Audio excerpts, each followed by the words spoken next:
Praise Lord. प्रभु यीशु मसीह के नाम की स्तुति हो। इस अच्छे समय के लिए मैं परमेश्वर को धन्यवाद देता हूँ।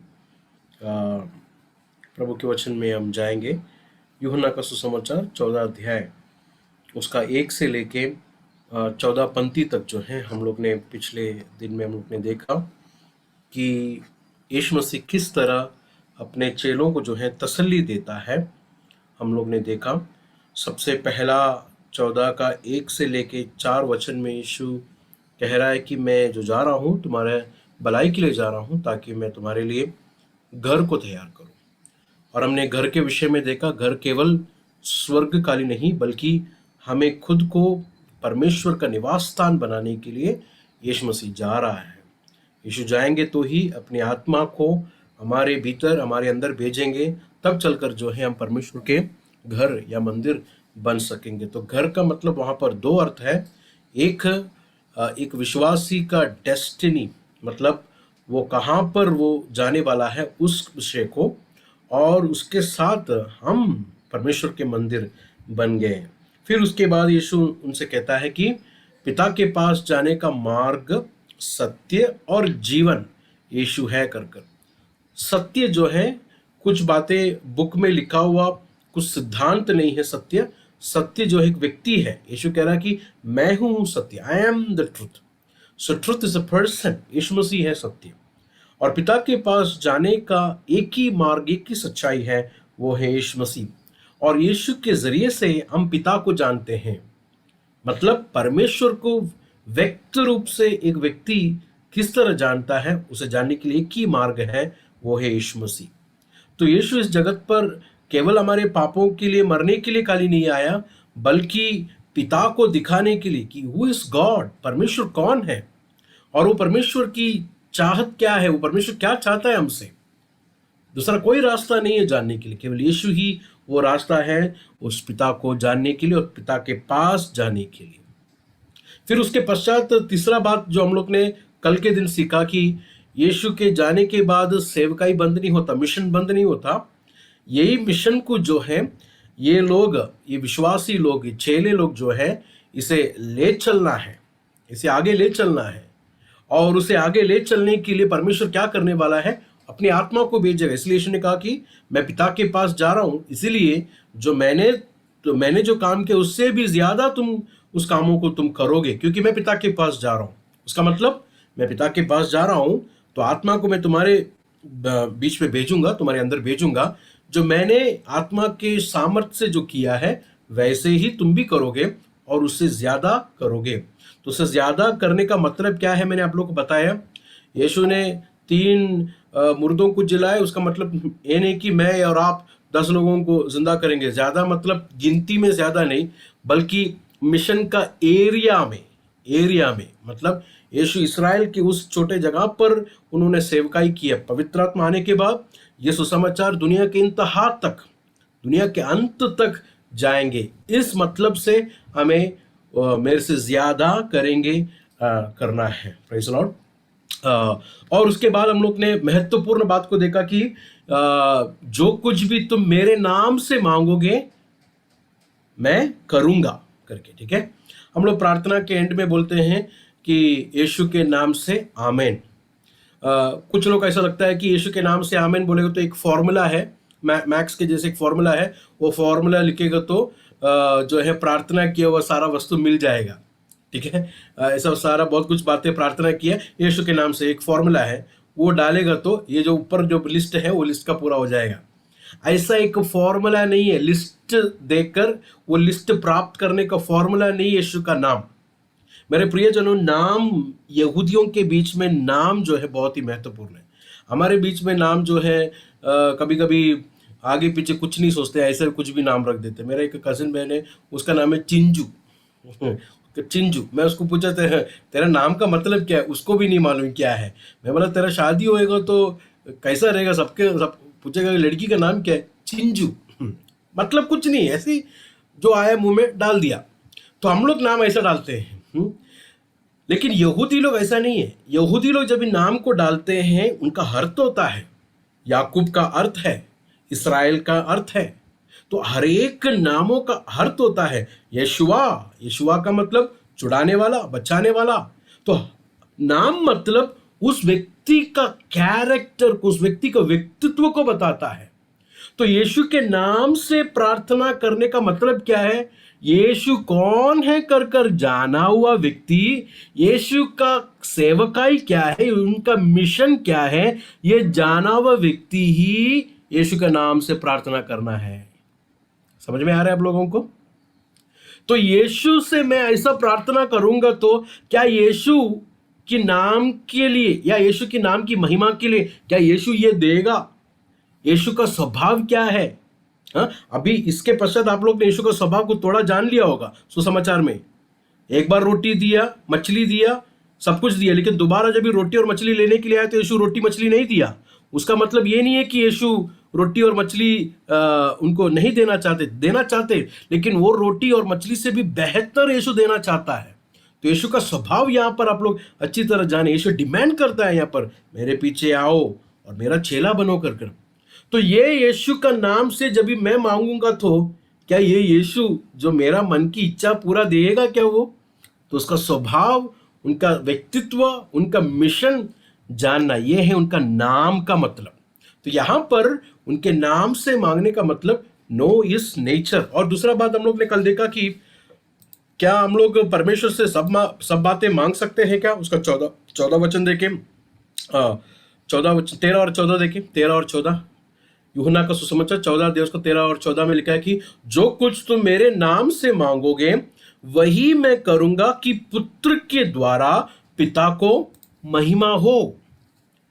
वही करूंगा। तो वहां पर क्रॉस देखा।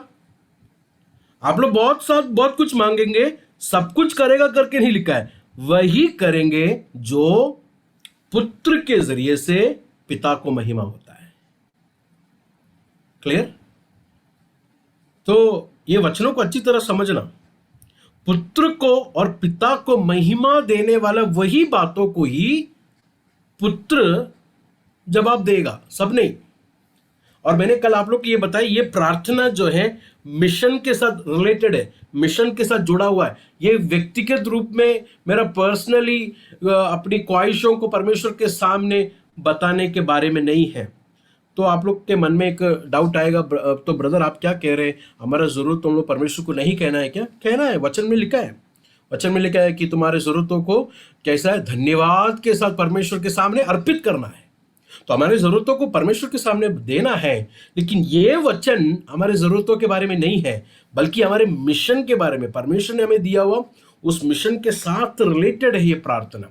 मैं ऐसा क्यों समझता हूं? क्योंकि देखें उसका 12 और 13 वचन एक साथ पढ़ेंगे तो ही मैं जो बोला हुआ बात आपको समझेंगे। 12 और 13 वचन देखें, मैं तुमसे सच सच कहता हूं कि जो मुझ पर विश्वास रखता है ये काम जो मैं करता हूं वह भी करेगा, ठीक है, वरन इससे भी बड़े काम करेगा, क्योंकि मैं पिता के पास जाता हूं। ठीक है, ये बोल के तुरंत यीशु क्या बोल रहा है? जो कुछ तुम मेरे नाम से मांगोगे। तो ये प्रार्थना किसके साथ जुड़ा हुआ है?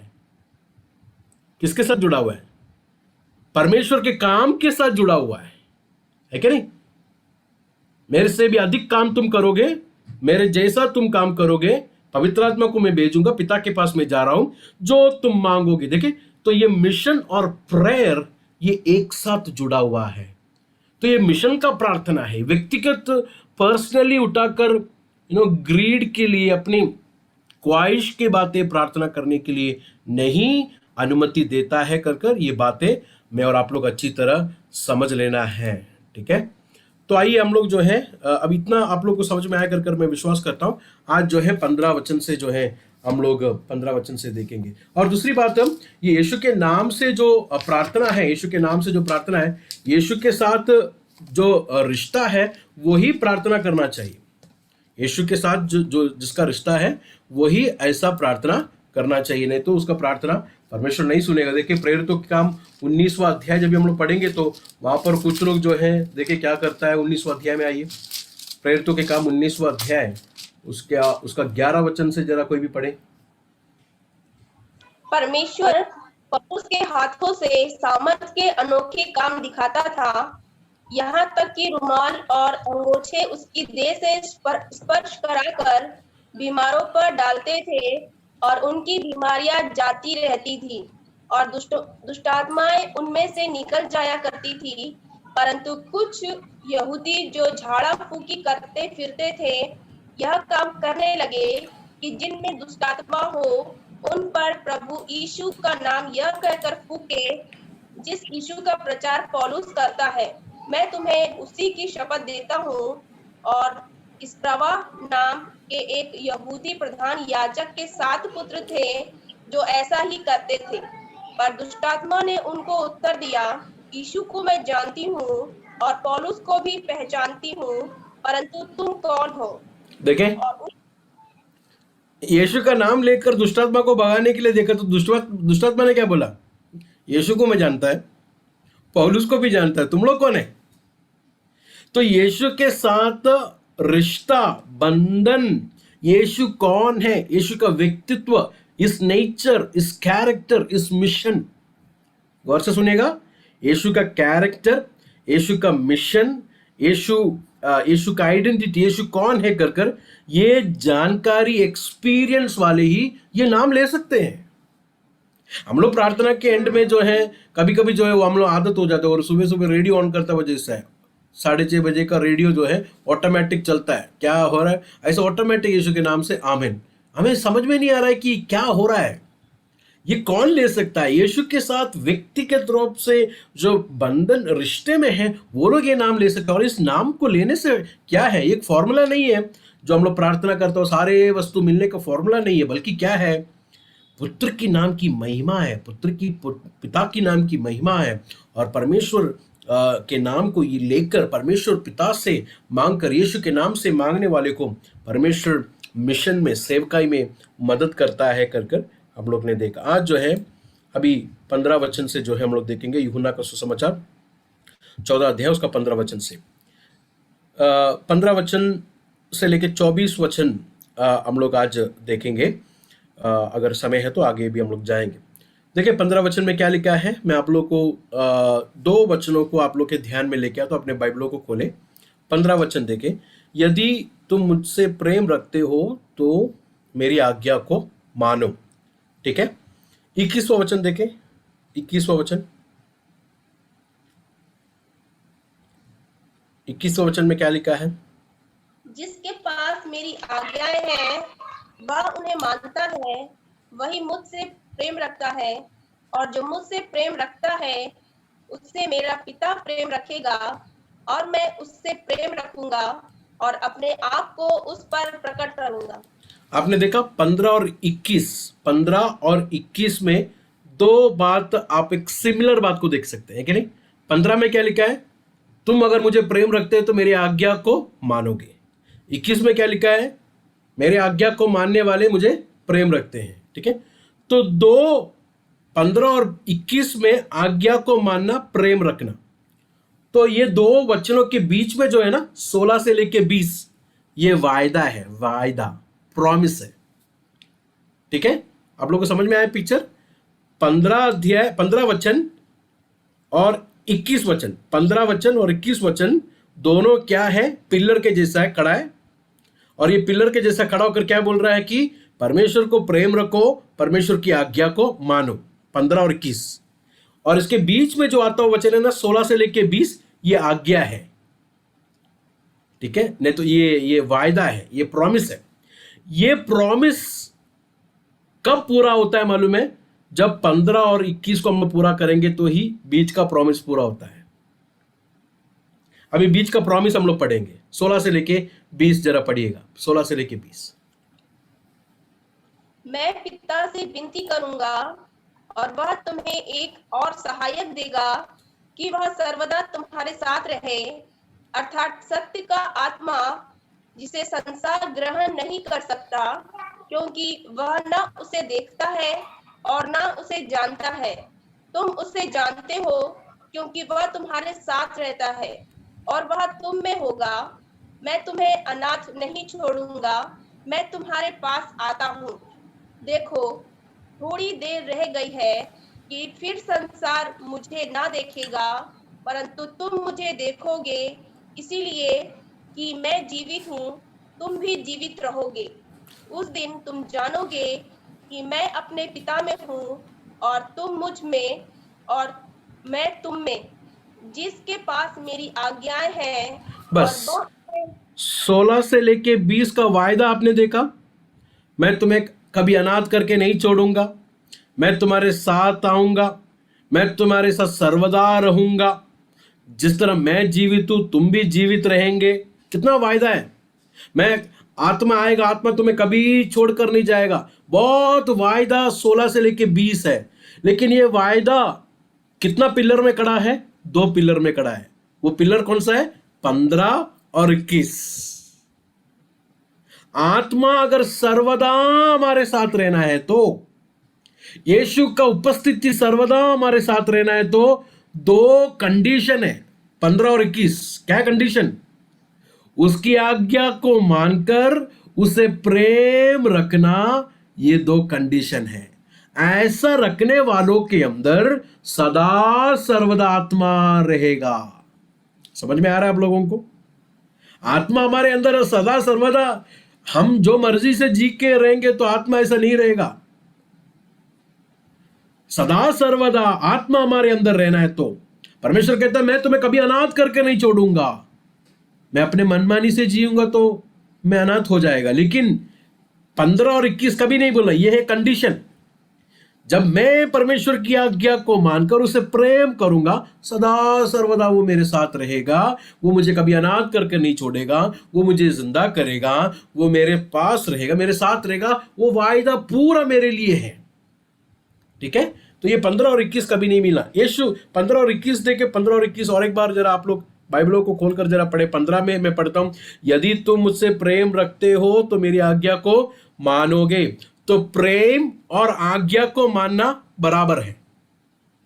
तो प्रेम रखने का मतलब क्या है? आज्ञा को मानना। आज्ञा को मानना क्या है? प्रेम रखना है। ठीक है? हम लोग ने 13:34 में यीशु मसीह ने एक आज्ञा दी। क्या आज्ञा है? 13:34 पढ़िए जरा। यीशु मसीह ने दिया वो आज्ञा क्या है?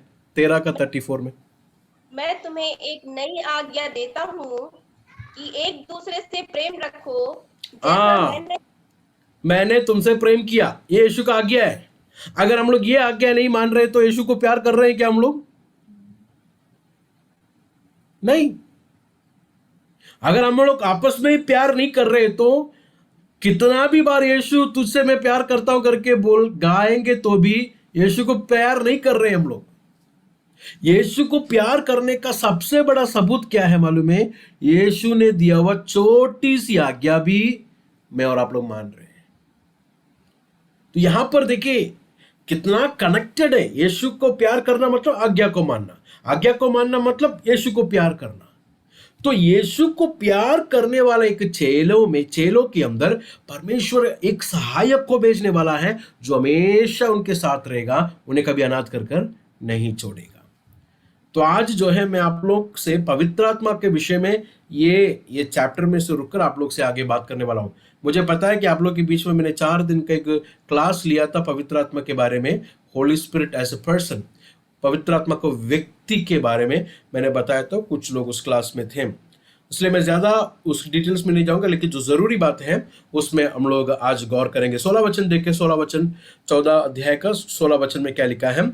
मैं पिता से विनती करूंगा और वह तुम्हें एक और, देखें, एक और मतलब और एक है, और एक और सहायक देगा कि वह सर्वदा तुम्हारे साथ रहे। वहां पर अंडरलाइन करें। बाइबल में आपको अंडरलाइन करने के लिए मुश्किल है तो बुक में लिखे, वह करके संबोधित किया है यीशु मसीह ने आत्मा को। आत्मा को क्या करके संबोधित किया है? वह। ठीक है? आगे, वह सर्वदा तुम्हारे साथ रहेगा, अर्थात सत्य का आत्मा जिसे संसार ग्रहण नहीं कर सकता, क्योंकि वह ना उसे देखता है और ना उसे जानता है।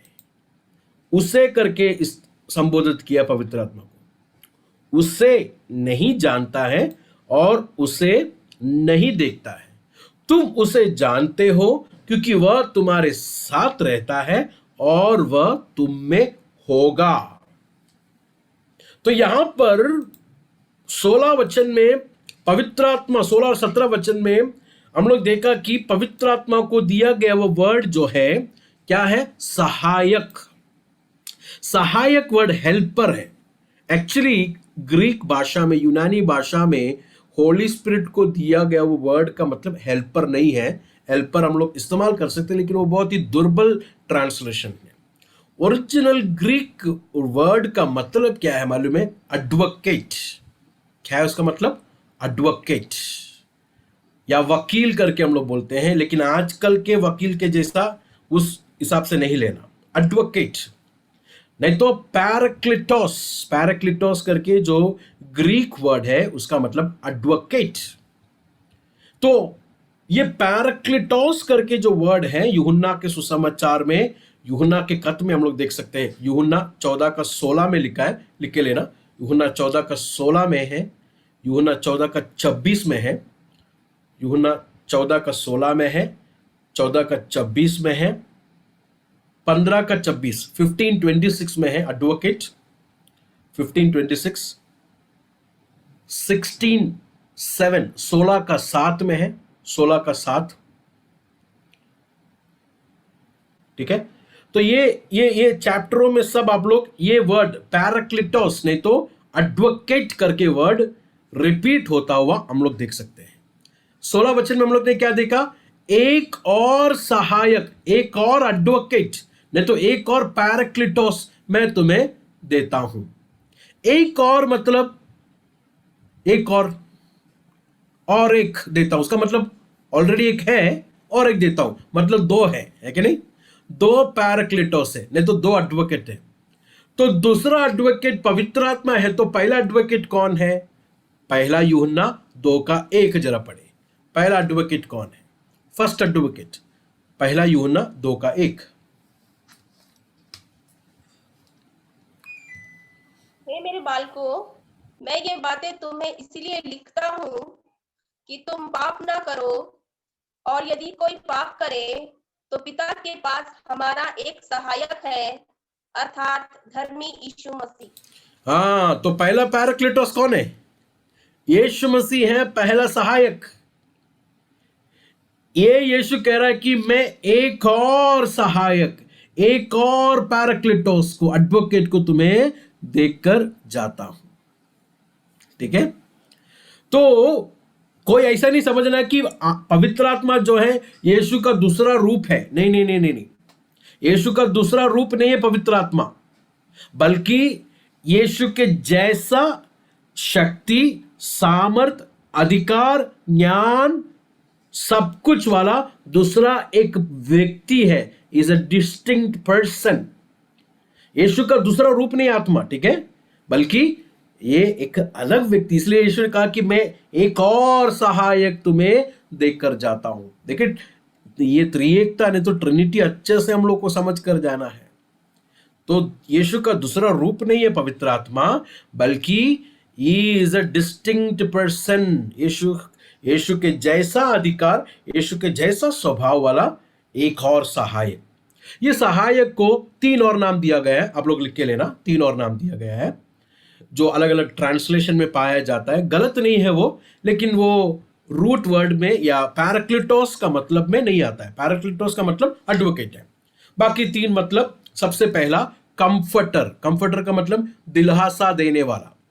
कुछ इंग्लिश ट्रांसलेशन में आप कंफर्टर देख सकते हैं, उसका मतलब दिलासा देने वाला, कंफर्ट करता है।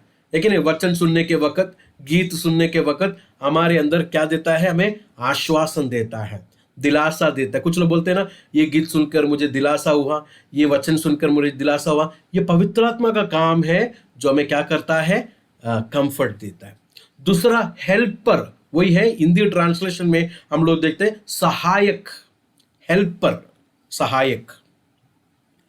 तीसरा काउंसलर। काउंसलर मतलब युक्ति करने वाला, युक्ति करने वाला। काउंसलर, युक्ति करने वाला मतलब आगे क्या करना है मुझे नहीं पता, मुझे समझ में नहीं आ रहा क्या करना है, तो पवित्र आत्मा युक्ति देगा, आपको समझ देगा क्या करना है। तो ऐसा 3 नामों को पवित्र आत्मा के एडवोकेट के साथ है। एडवोकेट है, कंफर्टर है, हेल्पर है, काउंसिलर।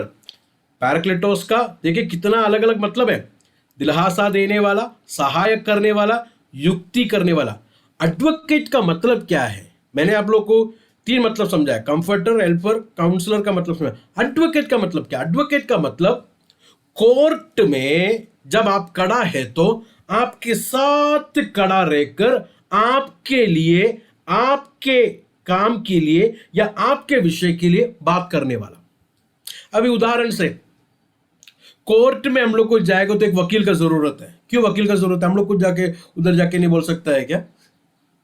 जाके बोल सकता है, हम लोग जाके बोल सकते हैं, लेकिन हमारा भाषा उधर एक्सेप्ट नहीं करेगा उन लोग। हम लोग जो आपस में अभी बात कर रहे हैं ना, ये भाषा उधर नहीं चलता है। उधर उधर का भाषा लॉ के साथ है। तो वो भाषा में बात करना है तो हमसे नहीं होगा, वो भाषा में बात करना है तो एडवोकेट से होगा जो लॉ सीखा है, जो लॉ का बातें आता है। जज पूछेगा ये लॉ के हिसाब से, ये लॉ के हिसाब से पूछेगा तो हम लोग ऐसे ऊपर देके परमेश्वर को देके धन्यवाद करके आ जाएगा। हम लोग कुछ भी नहीं कर पाएंगे, है कि नहीं? तो जज से बात करना है, तो कोर्ट में बात करना है, तो वो भाषा, वो लैंग्वेज जानने वाला व्यक्ति एडवोकेट है। तो वो क्या करेगा? भाषा नहीं जानने वाला कमजोर मेरे साथ रुककर मेरे लिए बात करता है। यह है पवित्र आत्मा का काम।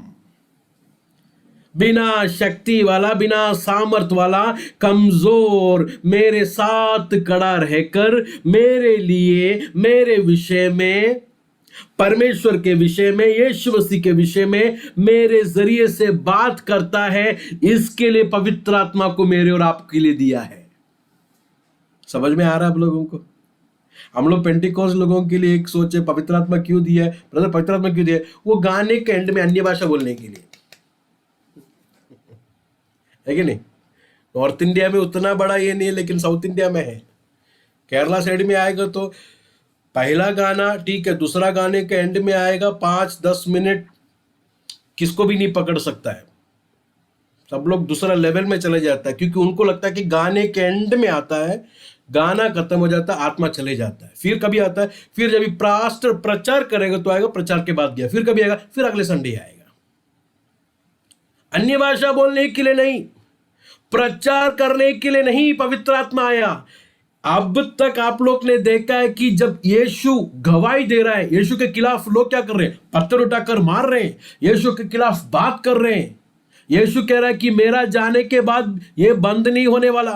मेरा जाने के बाद जिस तरह मुझे किया है वैसा तुम्हें भी करेगा। इसके लिए, उनसे बात करने के लिए, मेरी गवाही देने के लिए मैं एक और सहायक तुम्हें दूंगा। तो सहायक होली स्पिरिट मेरे लिए, मेरा कोई जरूरत के लिए या मेरा कोई सेल्फिश स्वार्थ बात के लिए पवित्र आत्मा नहीं आया है, बल्कि मेरे अंदर, मेरे जरिए से यीशु के बारे में गवाही देने के लिए पवित्र आत्मा सहायक मुझे दिया गया है। समझ में आ रहा है आप लोगों को कितना इंपॉर्टेंट है ये बात? आज पवित्र आत्मा का अभिषेक बोलकर लोगों को गिराता, कोर्ट उठा के ऐसे सब मारता है, लोग गिरता है। मैं बॉम्बे में एक बड़ा महान आदमी आया था, नाम बोलेगा तो आप लोगों में से कुछ लोग नाराज हो जाएगा, इसलिए नाम नहीं बोलता हूं। बॉम्बे में एक बड़ा महान आदमी आया था, ऐसा गिरा, वो भी गिराने का आदमी है, सबको गिराता है। मैं कॉलेज में पढ़ रहा था, उस टाइम आया था बॉम्बे में। मेरा दोस्त लोग में से बहुत लोग जो है क्वायर में जाकर, उनका मीटिंग में क्वायर में गाने के लिए खड़ा हुआ। उन्होंने ऐसा हाथ ऐसे करके टच करके बोला, सब लोग गिर गया, सब लोग गिर गए, क्वायर में सब लोग गिर गया। मेरा साथ गया, मेरा साथ पढ़ता हुआ दोस्त लोग को मैंने पूछा तुम लोग क्यों गिरा, पूछा तो लोग बोला कि सब लोग गिरा तो हम लोग रुकेगा तो थोड़ा ये है ना, इसलिए हम लोग भी गिर गया। मेरे से बोला वो बात है, सब लोग साथ में, सब लोग गिरा तो हम लोग ऐसा ऐसा पत्थर के जैसा खड़ा है तो कैसा होगा, तो इसलिए हम लोग भी गिर गया। मेरे से बोला वो बात है। पवित्र आत्मा आपको गिराने के लिए, मुझे गिराने के लिए नहीं आता। पवित्र आत्मा गिरे हुए लोगों को खड़ा करने के लिए आता है।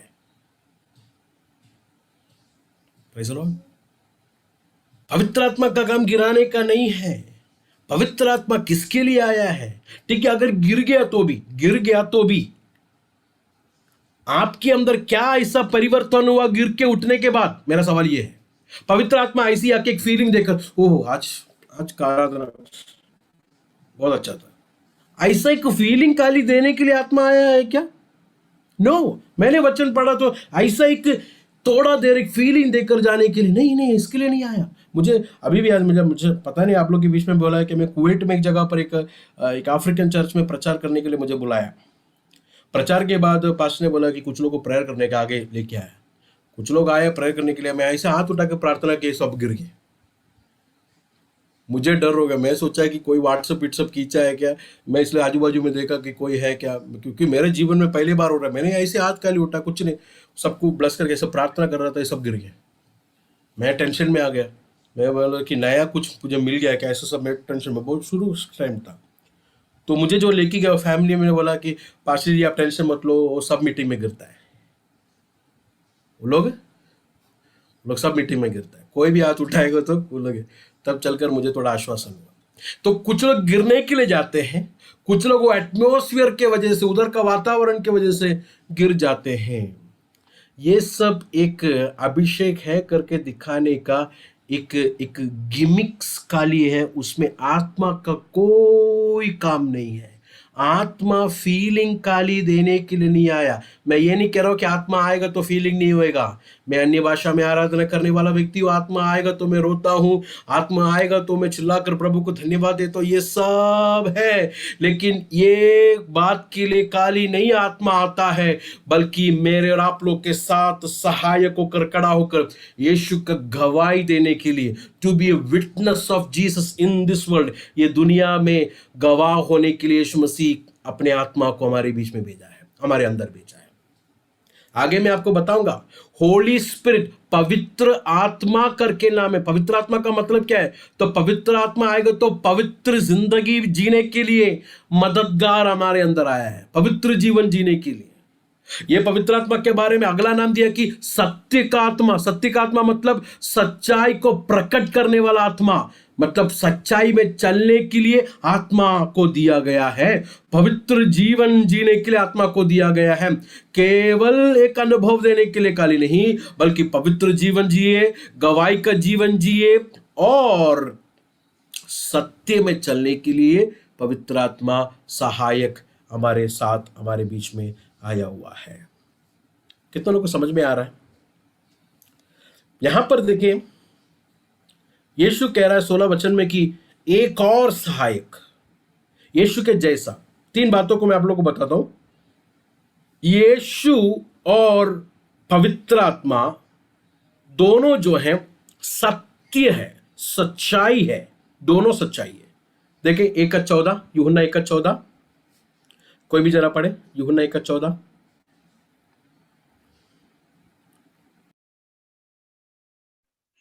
और वचन देहधारी हुआ और अनुग्रह और सच्चाई से परिपूर्ण होकर हमारे बीच में डेरा किया, और हमने उसकी ऐसी महिमा देखी जैसे पिता के एकलौते की महिमा। यीशु के बारे में क्या लिखा है? अनुग्रह और सच्चाई से परिपूर्ण। आत्मा के विषय में देखें 14:17 जरा पढ़े, 14:17। अर्थात सत्य का आत्मा, सत्य का आत्मा, सत्य का आत्मा। यीशु के विषय में भी सच्चाई से परिपूर्ण, आत्मा के विषय में सत्य का आत्मा। तो यीशु और आत्मा सच्चाई से भरा हुआ, सच्चाई से परिपूर्ण और सत्य है। ठीक है, 14:6 में लिखा है, 16:13 में भी ये बात हम लोग देख सकते हैं। 16:13 बाद में पढ़ना, 16:13। दूसरा, यीशु को पिता ने भेजा है, पवित्र आत्मा को भी पिता ने भेजा है। यीशु को पिता ने भेजा है, पवित्र आत्मा को भी किसने भेजा है? पिता ने भेजा है। 3:17 जरा देखें, 3:17 जरा पढ़िएगा। परमेश्वर ने अपने पुत्र को जगत में इसीलिए नहीं भेजा कि जगत पर दंड की आज्ञा दे, परंतु इसीलिए। बस वहां पर क्या लिखा है? परमेश्वर ने अपने पुत्र को भेजा है। 14:26 जरा पढ़े, 14:26।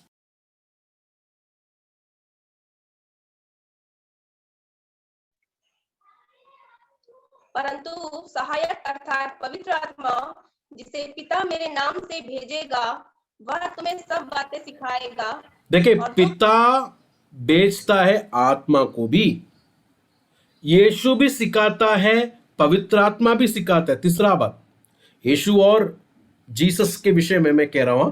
यीशु ने क्या कहा? एक और सहायक जो मेरे जैसा है। यीशु सिखाता है रेवलेशन टीचिंग मतलब हमारे दिलों की आंखों को खोलता हुआ, आत्मा की आंखों को खोलता हुआ अध्ययन को यीशु करता है। 3:2 देखे, 3:2।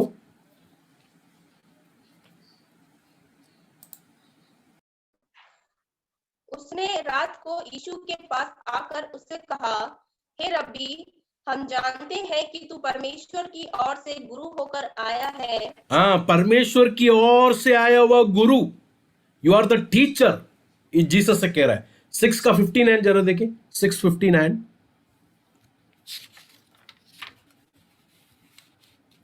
ये बातें उसने कफरनहूम के एक आराधनालय में उपदेश देते समय कही। यीशु उपदेश को देता है, सिखाता है, परमेश्वर की ओर से आया वो गुरु है। अभी पवित्र आत्मा के विषय में देखें, 14:26, 14:26।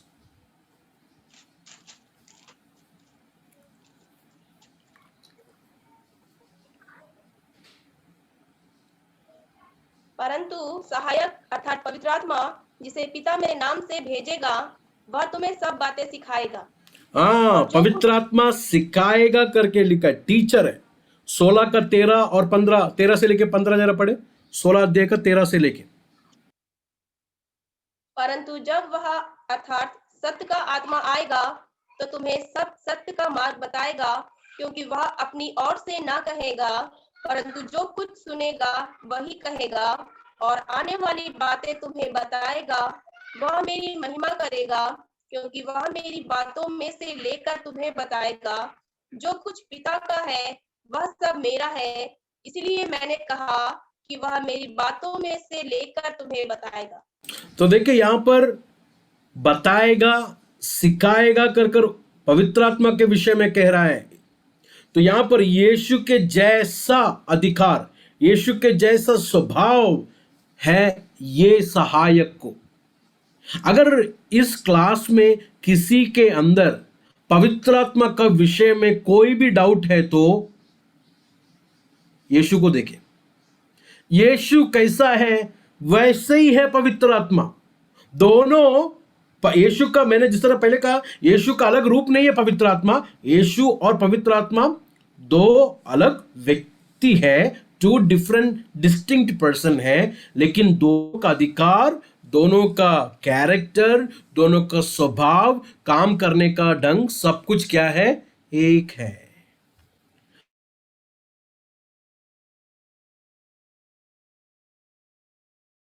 आया है क्या? देखिए, जानबूझकर किसी को गिराया है, लेकिन दुष्टात्मा ने गिराया कर कर हम लोग देखते हैं, दुष्टात्मा ने गिराया है कि नहीं?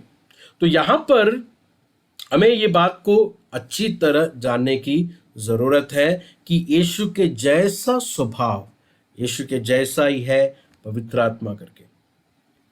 और ये सहायक कौन है? 26वां वचन जरा पढ़े, 14:26। ये सहायक कौन है? मैं ये क्यों बोल रहा हूं मालूम है? मैं बताऊंगा मैं ये क्यों बोल रहा हूं। 14:27, मैं 26, तुम्हें सॉरी, 14:26। परंतु सहायक अर्थात पवित्र आत्मा जिसे पिता मेरे नाम से भेजेगा वह तुम्हें सब बातें सिखाएगा, और जो कुछ मैंने तुमसे कहा है वह सब तुम्हें स्मरण कराएगा।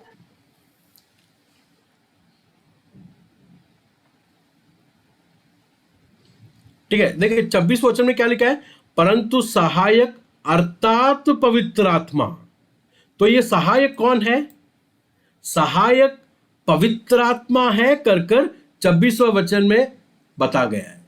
तो यहां पर सहायक, कुछ धर्म के लोग ऐसा मानते हैं कि सहायक मतलब उनके नबी आने के बाद या यीशु जाने के बाद उनके आए वह नबी है, सहायक कर कर कुछ धर्म के लोग बोलते हैं। मैं धर्म कुछ नहीं लेना चाहता, आप लोग को पता होगा कि मैं किसके बारे में बता रहा हूं। तो उनके हिसाब से क्या है, यीशु जाने के बाद एक सहायक बोला था, वो सहायक उनके नबी हैं कर कर उन लोग बोलते हैं। लेकिन 26वें वचन में क्लियर है, 26वें वचन में क्लियर है, कोई नबी नहीं है, बल्कि कौन है वो सहायक अर्थात पवित्र आत्मा है। पवित्र आत्मा है वो सहायक कर कर क्लियरली हम लोग देखते हैं। 17 वचन में आएंगे, 14 का 17 वचन में आएंगे। अर्थात सत्य का आत्मा जिसे संसार ग्रहण नहीं कर सकता, क्योंकि वह ना उसे देखता है और ना उसे जानता है। तुम उसे जानते हो क्योंकि वह तुम्हारे साथ रहता है। आप लोग ने एक बात को देखा, एक सवाल आपके अंदर आना चाहिए कि संसार उसे नहीं जानता है, संसार उसे नहीं देखता है, लेकिन तुम उसे जानते हो कर कर यीशु चेलों से कह रहा है। तो एक सवाल आपके अंदर आना चाहिए कि यीशु के चेहरे लोग ने पवित्र आत्मा को कभी देखा कि यीशु कह रहा है कि तुम उसे जानते हो, तुमने उसको देखा है? क्या है इसका मतलब? यीशु का सेवकाई में यीशु ने जो बातें कही है और यीशु ने जो काम किया है वो किसके सहायक से किया? पवित्र आत्मा की सहायक से, पवित्र आत्मा के सामर्थ्य से किया। ये किसने देखा है? चेले लोग ने देखा। इसलिए यीशु ने कहा तुमने मेरे वचन और तुमने मेरे कामों को देखा, इसलिए तुमने पवित्र आत्मा को देखा है, तुमने पवित्र आत्मा को जाना है। सबूत के लिए जरा पढ़े यूहन्ना चैप्टर 6, जॉन चैप्टर 6 वर्स 63 जरा पढ़े, 63। आत्मा तो जीवनदायक है, शरीर से कुछ लाभ नहीं। जो बातें मैंने तुमसे कही है वे आत्मा है और जीवन भी है। हाँ, जो बातें मैंने कही है तुमसे, जो टीचिंग तुमने मेरे से सुना है, ये क्या है? ये आत्मा है।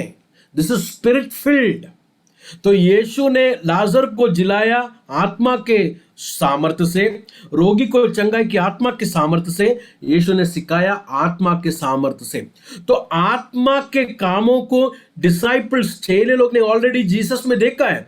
ये देखा हुआ चेलों को यीशु कह रहा कि तुमने उसे जाना है, तुमने उसे देखा है, लेकिन संसार उसे नहीं जानता, इसलिए वो प्राप्त नहीं कर सकता। लेकिन तुमने उसे देखा है, तुमने उसे देखा है। मेरे प्रिय जनों, यहां पर रुककर एक बात को आप लोग गौर से सुनिएगा। संसार पवित्र आत्मा को पा नहीं सकता। अगर संसार को पवित्र आत्मा मिलना है तो क्या मिलना? सबसे पहले क्या करना पड़ेगा? संसार को अगर पवित्र आत्मा मिलना है तो सबसे पहले क्या करना पड़ेगा? उन्हें यीशु का सुसमाचार सुनने की आवश्यकता है।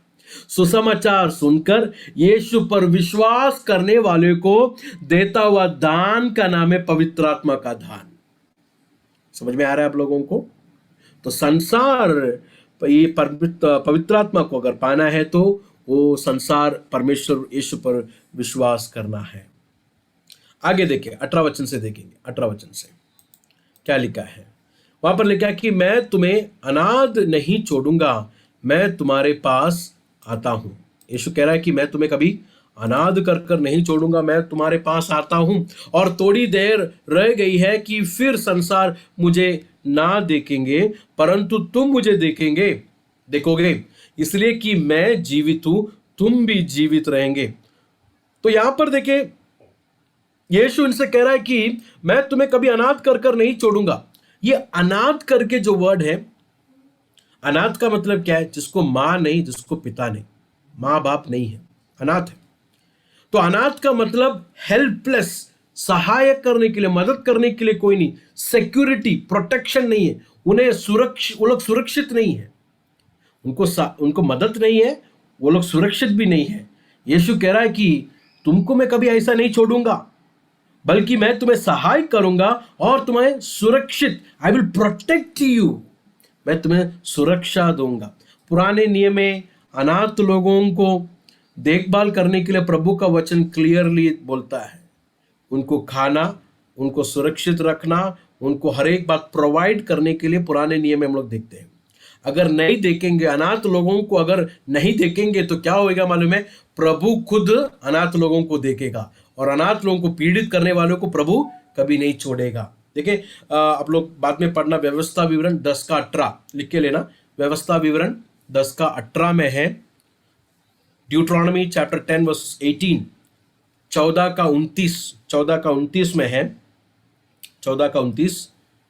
24 का 17 से लेके 21, 24 का 17 से लेके 21, 27 का 19, 27 का 19, भजन संगीता 10 का 14, सैम्स 10:14, 68 का 5, 68 का 5, 82 का 3, भजन संगीता 82 का 3, यशिया नबी 1 का 17, यशिया नबी 1 का 17 में है, यिर्मयाह 7 का 6, यिर्मयाह 7 का 6, 22 का 3, जकरिया 7 का 10, जकरिया 7 का 10, मलाकी 3 का 5। सर थोड़ा धीरे बोलेंगे। हाँ, मैं बोलूंगा, धीरे बोलूंगा। यशिया 1 का 17, यिर्मयाह 7 का 6, यिर्मयाह 22 का 3, जकरिया 7 का 10, मलाकी 3 का 5, मलाकी 3 का 5। ये सब जगह पर आप लोग देखना, अनाथ लोगों को परमेश्वर कहता है कि उन्हें मदद करना है, उन्हें सुरक्षा देना है, और तीसरा उन्हें सही न्याय भी देना है। तो बहुत ही गंभीर विषय है परमेश्वर के वचन में, अनाथ लोगों को देखभाल करना। यही बात को यीशु उठाकर कह रहा है कि मैं तुम्हें ऐसा नहीं छोड़ूंगा, क्योंकि परमेश्वर ने पुराने नियम में अनाथ लोगों को नहीं छोड़ा है। Praise the Lord. ये दुनिया में अगर किसी को लग रहा है कि वो अनाथ है, उन्हें मदद के लिए सहायक कोई नहीं है, परमेश्वर का वचन कहता है कि मैं तुम्हें कभी अनाथ कर कर नहीं छोड़ूंगा। फिर यीशु क्या कहता है कि मैं तुम्हारे पास आऊंगा, I will come to you. ये बोलकर मैं आज का क्लास को यहां पर बंद करता हूं। मैं तुम्हारे पास आऊंगा, क्या इसका मतलब? मैं तुम्हारे पास आऊंगा, मेरे प्रियजनों, इसका मतलब क्या है? अगर हम लोग 1 मिनट के लिए ऐसा सोचे, यीशु मसीह मरने वाला है, मरकर तीसरा दिन जी उठेगा, जी उठने के बाद यीशु चेलों को मिलेंगे। क्या यह है यीशु का कहने का मतलब कि मैं तुम्हारे पास आऊंगा? नहीं, ये नहीं है। क्यों मालूम है? क्योंकि 40 दिन के बाद यीशु मसीह फिर जा रहा है पिता के पास, तो फिर लोग वापस अनाथ हो गए ना, राइट? तो यीशु का कहने का मतलब क्या है कि मैं तुम्हारे पास आऊंगा और तुम लोग कभी अनाथ नहीं होंगे, मैं तुम्हें कभी अनाथ कर कर नहीं छोड़ूंगा। उसका मतलब क्या है? उसका मतलब यह है कि यीशु जी उठकर, मरकर जी उठकर इनके पास आएंगे, पिता के पास जाकर आत्मा को इनके बीच में भेजेंगे। ये आत्मा जो है यीशु मसीह का प्रेजेंस को, यीशु मसीह का उपस्थिति को उनके जीवन में उनको देंगे। Jesus will come in them through the Holi spirit. आत्मा के आने पर यीशु मसीह उनके साथ रहने वाला है। इसके लिए वो लोग कभी अनाथ नहीं रहेंगे। कितना बहुमूल्य है, होली स्पिरिट को पाना कितना जरूरी है। होली स्पिरिट के आने से एक व्यक्ति के जीवन में अनाथ का अनुभव निकल जाता है, क्योंकि यीशु उनके साथ रहता है। जब मैं पहले बार यीशु को जब ग्रहण किया, मेरे अंदर इतना खुशी हुआ। मैंने बोला, परमेश्वर, मैं एक गलत टाइम पर पैदा हुआ, मैं पत्रोस और यूहन्ना के टाइम पे पैदा होना चाहिए था। मैं आपको कभी भी नहीं छोड़ता था, मैं आपके साथ ही रहता था। परमेश्वर को उतना प्यार के जब ये आया, मैंने प्रार्थना ऐसा रो के किया। तब बहुत दिनों के बाद मैं जब ये वचनों को पढ़ा तो मुझे बात मालूम पड़ा, उस दिन के जैसा यीशु के चेले यीशु को अनुभव किया हुआ, यीशु का प्रेजेंस को अनुभव किया हुआ जैसा आज मैं और आप लोग कर सकते हैं, वो पीछे जाने की जरूरत नहीं है। यीशु आज यीशु पर विश्वास करने वालों के बीच में, उनके साथ, उनके अंदर रहकर उन्हें चलाता है। उस उपस्थिति के लिए मैं प्रभु को धन्यवाद देता हूं। कभी अनाथ कर कर नहीं छोड़ेगा। He will never leave you orphan। Hallelujah. जब आपको लगेगा कि आप अनाथ हैं, यीशु मसीह का प्रेजेंस, यीशु मसीह को उपस्थिति आपको दिखाकर यीशु आपको साबित करेगा, नहीं, मैं तेरे साथ हूं। इवन उस हॉस्पिटल में भी, इवन उस सर्जरी में भी, इवन उस बीमारी में भी, उस घोर अंधेरे में भी तुझे मैं बता कर दूंगा, तुझे साबित करूंगा कि मैं तेरे साथ हूं। I am there with you. पिछले दिन में एक सिस्टर का गवाही को मैंने सुना। एक बड़ा सा सर्जरी के लिए उसको हॉस्पिटल में लेके गया, बहुत ही मेजर सर्जरी है, जान चले जा सकता, सिग्नेचर सब ले लिया हस्बैंड का, कुछ भी होएगा तो वी आर नॉट रिस्पॉन्सिबल। वो जब ये बेड में लेटी थी, डॉक्टर उसको ऐसा देख रहा है ऊपर से। डॉक्टर ने पूछा, तुझे डर है क्या? उस वक्त तक डर अंदर था। जब डॉक्टर ने ये बात को पूछा, ये सिस्टर कह रहा है कि मैं डॉक्टर का चेहरे को नहीं देख रहा हूं, मैं दूसरा किसी एक व्यक्ति का चेहरा देख रहा हूं जो अभी तक मैंने नहीं देखा। मैं यीशु के जैसा एक रूप को मैं देख रहा हूं उसके चेहरे में। मैंने उनको बोला, मुझे डर नहीं है। मेरे प्रियजनों, डॉक्टर ने पूछा, लेकिन उस बहन को डॉक्टर की आवाज नहीं बल्कि यीशु की आवाज लगा। वो बहन ने इस तरह गवाही दिया, उस हॉस्पिटल में, उस रूम में, उस बेड में यीशु का प्रेजेंस को, यीशु की उपस्थिति को मैंने देखा। मेरे प्रियजनों, यीशु आपसे प्यार करते हैं। इसका मतलब ये नहीं कि शायद सर्जरी कैंसिल हो जाएगा, सर्जरी से गुजरेगा तो भी यीशु की उपस्थिति को मैं और आप लोग महसूस कर सकता है। आज हेल्थी के साथ सर्जरी खत्म होकर प्रभु में आज खड़ी है। मेरा कहने का मतलब ये है, सर्जरी से गुजरेगा आप शायद, लेकिन सर्जरी के बीच में भी यीशु तुझसे देखकर कहेगा, डरने की जरूरत नहीं है, मैं तुझे कभी अनाथ कर नहीं छोड़ूंगा। हालेलुया। कौन सा लीडर ने बोला है ये बात? कौन सा महान व्यक्ति ने यह बात बोला है? मरने के पहले चेलों को बुलाकर बोला, डरना नहीं, मैं तुम्हारे साथ रहूंगा। कोई भी नहीं बोला, केवल यीशु मात्र सत्य जीवन मार्ग, उसी ने ही कहा, घबराना नहीं, दुनिया के अंत तक मैं तुम्हारे साथ हूं। शायद आप लोग के माँ बाप जिंदा होंगे, तभी भी आप लोग, कुछ लोग में अनाथ फील होता होगा। You are feeling orphan even if your parents are alive. माँ बाप जिंदा है लेकिन आप अनाथ हैं। यीशु कह रहा है कि नहीं, मैं तुझे कभी नहीं छोड़ूंगा, मैं दुनिया के अंत तक तेरे साथ। I am there, my presence is there, मैं तुझे चलाऊंगा। इस वचन से प्रभु हम सबको आशीष दे।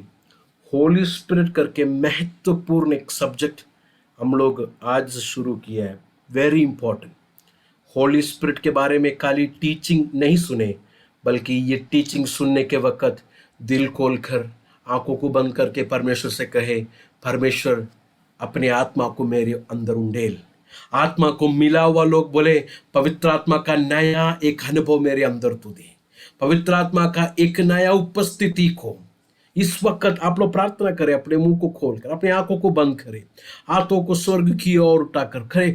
पवित्र आत्मा को पाया हुआ व्यक्ति होगा, पास्टर आपने पाया होगा, ब्रदर सिस्टर आपने पाया होगा, लेकिन I want the fresh anointing of the Holi spirit. मुझे एक नया अनुभव को, मेरे अंदर एक नया अनुभव को तू दे। मेरा सहायक होकर मेरे लिए बात करता है, मेरे जरिए बात करता है। इसके लिए तूने अपने आत्मा को दिया है। वो आत्मा का अभिषेक फिर से मेरे अंदर उंडेल। प्रार्थना करें, परमेश्वर वो करेगा। I don't want just to hear the message, केवल एक मैसेज को सुनकर जाने के लिए नहीं, केवल वो टीचिंग को बुक में लिखने के लिए खाली नहीं, बल्कि आत्मा को मेरे अंदर पाने के लिए मैं समर्पित करता हूं, करती कर। एक मिनट हम लोग बोले हालेलुया। धन्यवाद हो परमेश्वर, हालेलुया। धन्यवाद हो परमेश्वर पिता। हम धन्यवाद करते हैं तमाम भाई बहनों को, पासवानों को, उनके परिवारों को, मैं लोगों को आपके हाथ में देता हूं परमेश्वर। आत्मा के बारे में जब हम लोग सीखते आ रहे हैं, पवित्र आत्मा को पाने के लिए, पवित्र आत्मा की उपस्थिति को, यीशु का प्रेजेंस को भाई बहन लोग उनके सेवकाई में जानने के लिए, उनके कामों में, उनके घरों में महसूस करने के लिए, उनके जीवन में फलदायक का आत्मिक जीवन उनको आप दे रहा है, इसलिए धन्यवाद करते हैं। यीशु के नाम से प्रार्थना सुन और ग्रहण कर पिता, आमीन।